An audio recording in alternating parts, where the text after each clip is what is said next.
سلام دوستا، در این برنامه 10 علائمی را به معرفی خواهم گرفت که نشان دهنده وجود بیماری ها در کلیه های شماست.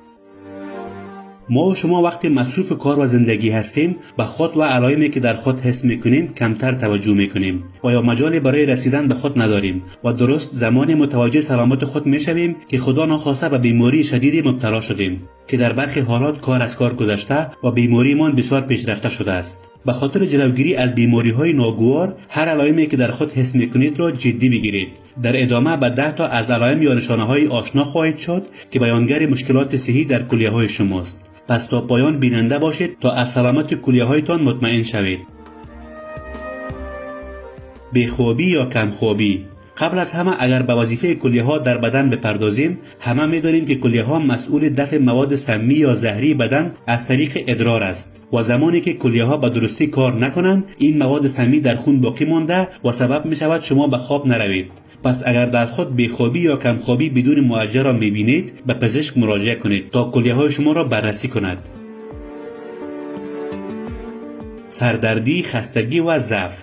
کرویات سرخ خون در بدن شما مسئول توزیع اکسیژن در تمام بدن است و هر قدری که این کرویات در خون شما کمتر شود به همان اندازه زود خسته می شوید. از سوی دیگر هورمون به نام EPO در بدن شما وجود دارد که وظیفه آن تولید کرویات سرخ خون است. در همین حال وقتی کلیه‌های شما کاملا سالم باشند، ویتامین دی بیشتر برای استخوان‌ها تولید شده سبب تقویت آنها می شود و تنها استخوان‌های قوی و مستحکم می توانند همان هورمون EPO را تولید کنند. حالا فهمیدید که رابطه میان سردردی، ضعف و خستگی بی‌دلیل و زودهنگام شما و کلیه‌هایتان وجود دارد. اگر شما پس از یک استراحت کافی باز هم احساس خستگی می‌کنید، به پزشک مراجعه کنید. خشکی و خارش جلد. چنان که می‌دانید کلیه‌های سالم به درستی کامل تمام مایعات اضافی بدن را دفع کرده سبب تولید کرویات سرخ خون می‌شود و مقدار منرال‌های مورد نیاز بدن را نگهداری می‌کند. اگر شما خشکی و خارش جلد داشتید، این بدان معناست که کلیه‌های شما توان نگهداری تعادل میان منرال‌ها و مواد مغزی را در بدن شما ندارند و کمبود منرال‌ها در بدن شما سبب بیماری‌های استخوان می‌شود. در چنین حالات بهتر است زیاد آب بنوشید و قبل از ملاقات با پزشک هیچ گونه داروی خارش یا خشکی جلد را استفاده نکنید. بوی بد و طعم فلزی در دهن. وقتی مواد اضافی سمی در خون شما زیاد باشد، با خوردن برخی غذاها شما در دهن خود یک نوع طعم فلزی را حس می‌کنید. از سوی دیگر بوی بد دهان هم یکی از نشانه‌های مواد سمی یا زهری در بدن است و همچنان افزایش مواد سمی در بدن سبب کم اشتهایی نیز می‌شود. تنگی نفس یا نفس‌های کوتاه. هرچند این مورد یک مقدار غیر منطقی به نظر می رسد، اما میان تنگی نفس یا نفس کشیدن‌های کوتاه و کلیه‌های شما رابطه وجود دارد. وقتی کلیه‌های شما در دفع مایعات اضافی بدن عاجزآیند، سبب بندش نفس یا کوتاهی در تنفس شما می شود. قابل یادآوری است که بیماری‌های کلیه تنها یکی از عوامل نفس تنگی است، زیرا بیماری‌های دیگری مانند جگر و بیماری قلبی نیز می تواند نفس تنگی ایجاد کند.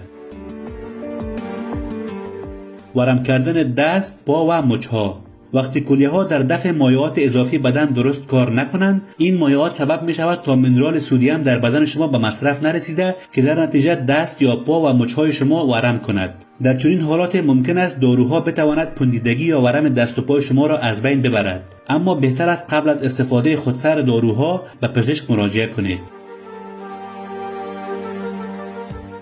کمردردی. این مورد که کاملا روشن است، چون کلیه شما در همین قسمت یعنی در قسمت کمر شما موقعیت دارد. از همین رو کمردردی بعضا به معنای کلیه دردی است. پس هیچگاه داروهای دفع کمردردی را سر خود و بدون توصیه پزشک استفاده نکنید تا اینکه نزد متخصص نرفته اید. باد کردن چشمها.